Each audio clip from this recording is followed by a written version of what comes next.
So good morning, guys. We're going to talk about external jugular cannulation. So the EJ is a fairly large vessel, and it's not one that we access regularly. It is just a peripheral IV, just like any other IV. It is a peripheral IV.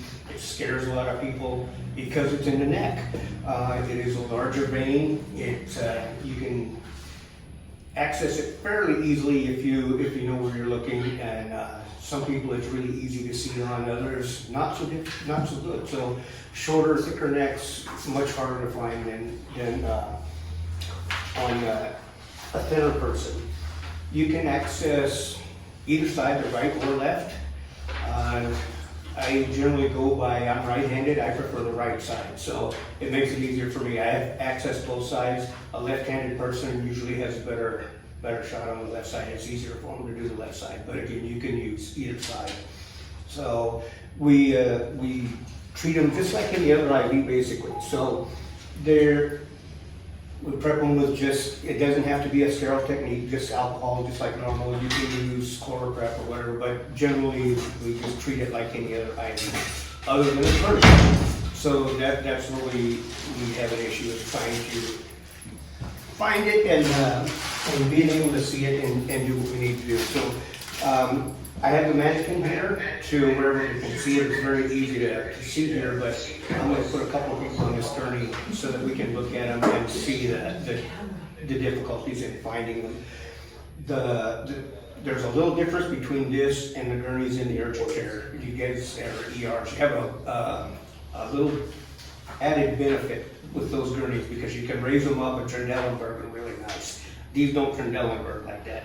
We can raise the feet up a little bit, but that's about as far as we get for Trendelenburg. So some of the other issues is some of our patients are respiratory problems. They have a lot of trouble breathing. Laying them down makes it difficult.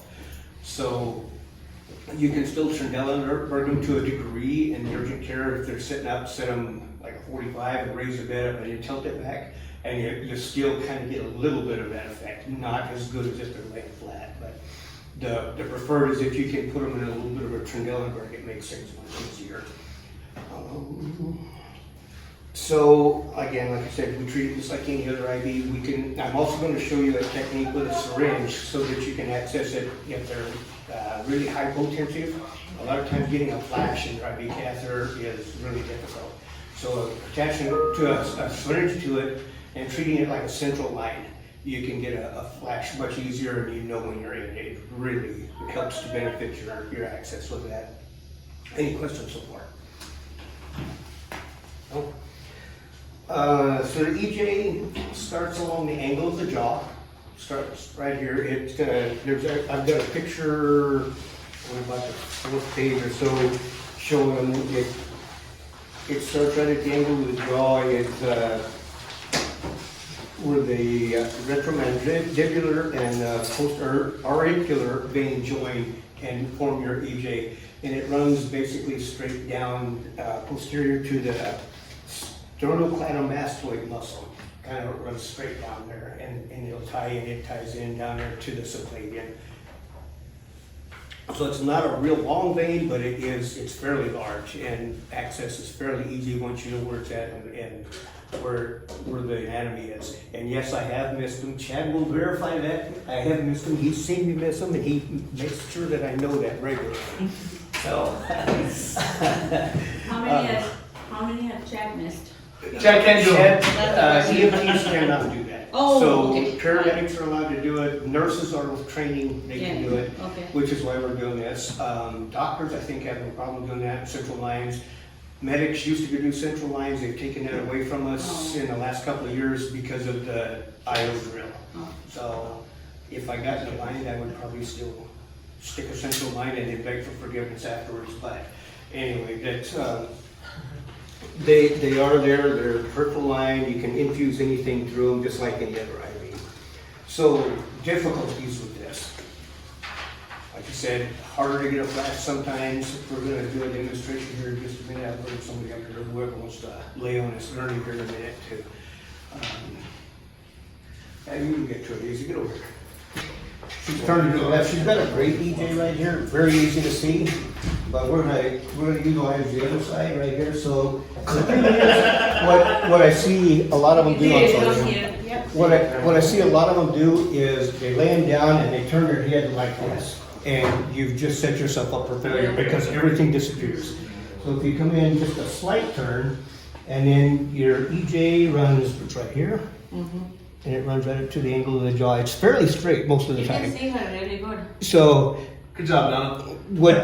when you go to, you prep your site with your alcohol.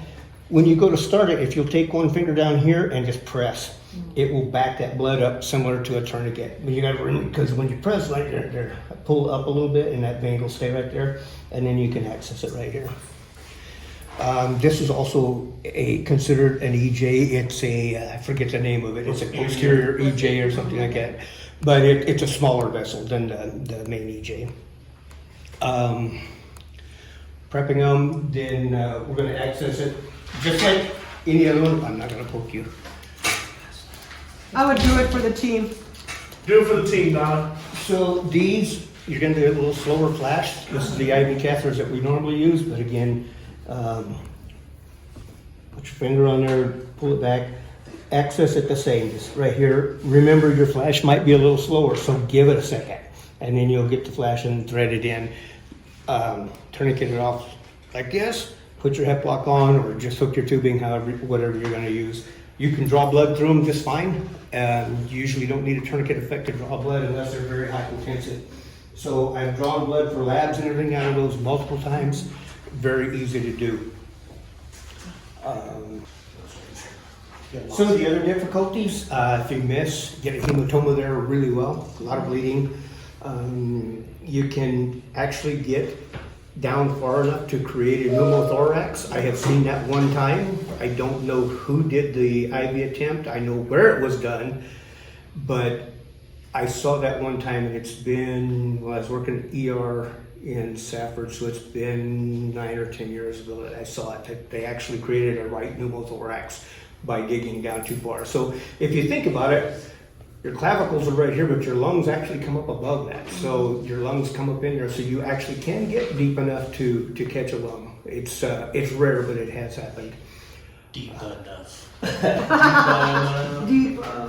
I get it with that, Robert, what you say.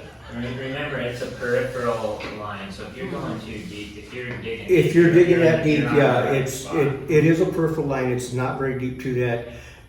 I don't know who, like I said, I don't know who did it, but they got pretty aggressive doing that. So anyway, they got down far enough to catch the lung in there. It is possible to do that. So you could cause a pneumothorax. That's something to watch for. Securing them is the other thing. So it's on the neck. It's a little more difficult to secure your IV. So what I prefer, and maybe somebody else has better ideas, but what my preference is, I would take the upside.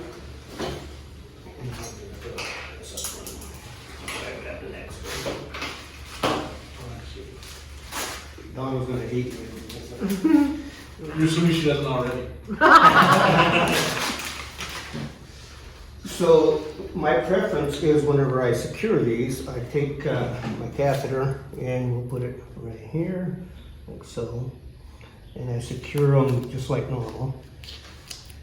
Then when I come in with my IV tubing, what I prefer, and this is just my personal preference. If you guys find something that works better and like to do that, that's fine.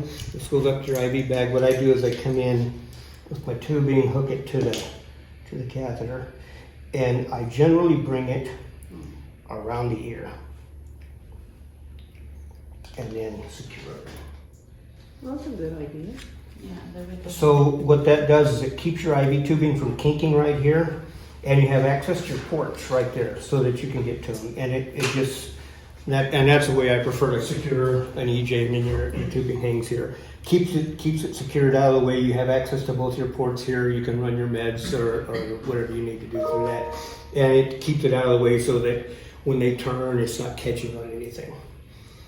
That's the other thing about an EJ. If you get down quite a ways on there, when they turn their neck, they can kink it off so that it doesn't flow out. So they may have to turn their head just a little bit. If you can come back up a little bit, you have less of that. Oh, yeah. So it's good to start higher to prevent If you that. can, yeah, if you can see it up a little bit higher, instead of getting way down here, if you can come in a little bit higher on the neck, then it gives you a little better. Then lower, and Correct. because if you start on the low side, that's where you will puncture the lung. Correct. So we're using standard catheters. The other catheter that we have here that Ow! damn, I hate when that happens.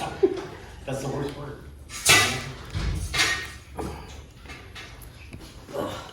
You can use a fairly large IV catheter, but they're not done yet. Hold up. So the other catheters that we've got here that I had Dawn order for us is the Introcans. They're a little bit different catheter. These are actually a little bit longer than I prefer, but they work fine. So what we do there is put a syringe to them. Just makes getting a flash a little easier. So you can pull your catheter, pull the back off of it, like that. And then your syringe, so the thing to remember before you do that, break that seal on your syringe. It doesn't feel like much there, but when you have it hooked into your catheter and you're trying to break that as you're going in, you create a lot of vacuum on that syringe that you don't want. So with these, you break that, remove the air. When you come in, I use a 3 cc generally. Anything bigger than that changes your angle, which I'll show you here in just a minute. But when you come in, same thing. You can come in here, kind of stabilize it with your finger, pop in. Once you get through the skin, grab here, and then start drawing back a little bit. Because once you're under the skin, once that tip's under the skin, you're not going to draw air. Unless they've got subcutaneous emphysema, you're not going to draw air. So you'll pull in there, you'll have a little, just light traction on it. As soon as you pop through the vein, this thing will start filling with blood. Just instantaneously, you know when you're in.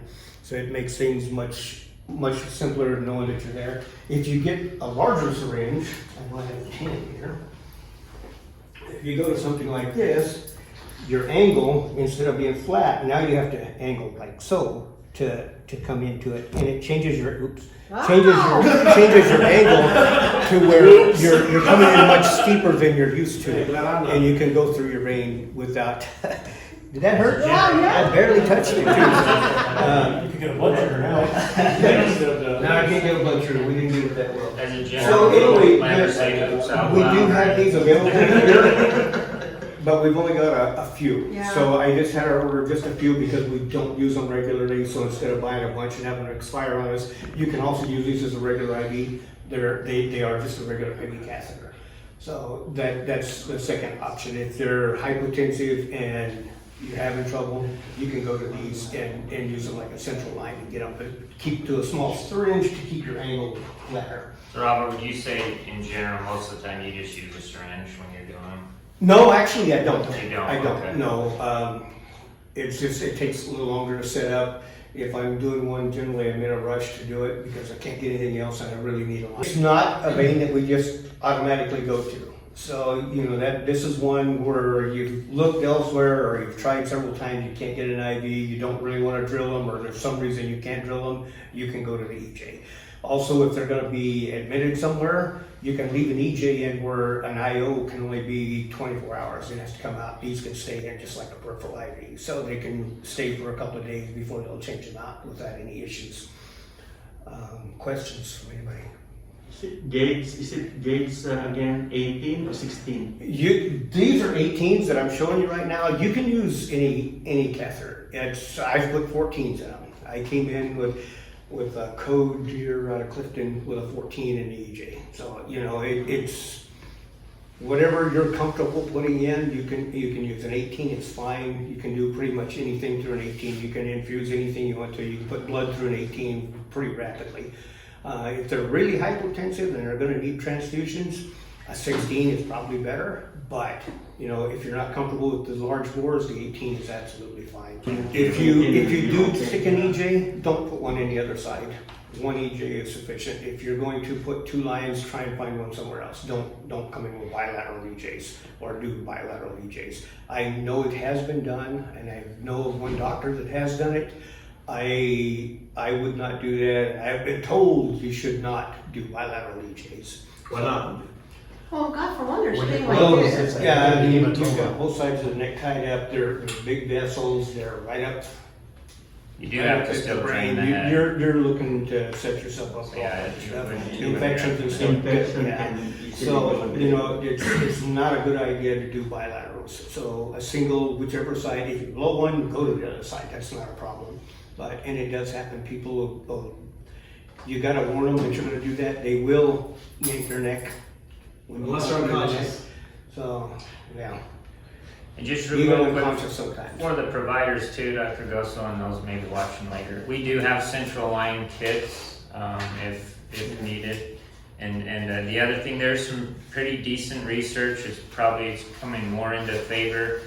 These are like emergent, last ditch efforts that they will, you could put in like a line like that in the internal jugular, like you would a central line, only you're not putting a central line in, it's just a line access, an emergent IJ they call them. So with ultrasound, you could do that if you needed. It's another option. Again, the IO, I think most people would agree, it's been around long enough, it's quick, It's quick and easy. very successful, that should be your And you main go-to. But And you can put anything through those also. But again, if it's somebody that is going to be admitted and you have a couple minutes and you can do an EJ, absolutely go for it. It's gonna last. It'll last and it can stay in place. Again, you can use either side and if nobody's got any questions. People with bigger heads and bigger necks, it's hard to get that angle. It With is. those catheters, when you take it out of the cover, you can give it a slight little bend. So instead of the catheter being straight, it's got a little bend to it, so you can get in a little easier. And then the other thing, like you said, when you turn your head too far, it disappears. That's a really flat, Yeah. floppy, thin vessel, and you can actually take it and put too much traction on it and just clamp it down flat. Yeah, That's So I'm saying that you just turn slightly. Yeah. So The other there's a thing video too- out where Daniel's class, they did one and that was the thing, they turned their head too far. The other thing is positioning yourself. From the side is not a good idea. Get to the head where it's straight for you, so that get at their head where you're looking straight down to either side, whichever side you're going to use, and it makes things much easier if you come in here and hit your EJ. Instead of from the side like this, then or on this side even, you said here, it's really hard to work sideways. If you get to the head, it makes things much easier to get. The other thing too, you can try, probably isn't much use in the field, because the patient, the patient's gotta be able to do it. If you have to do like a blowfish, it'll blow like, just put that, and again, the patient obviously can't do that, they're super safe, but if you were in the urgent care and you needed something blind, you couldn't get much, and you wanted to try that, that'll pop it up. So what I'm telling you, some of them you can't lay down and like this, they're still there.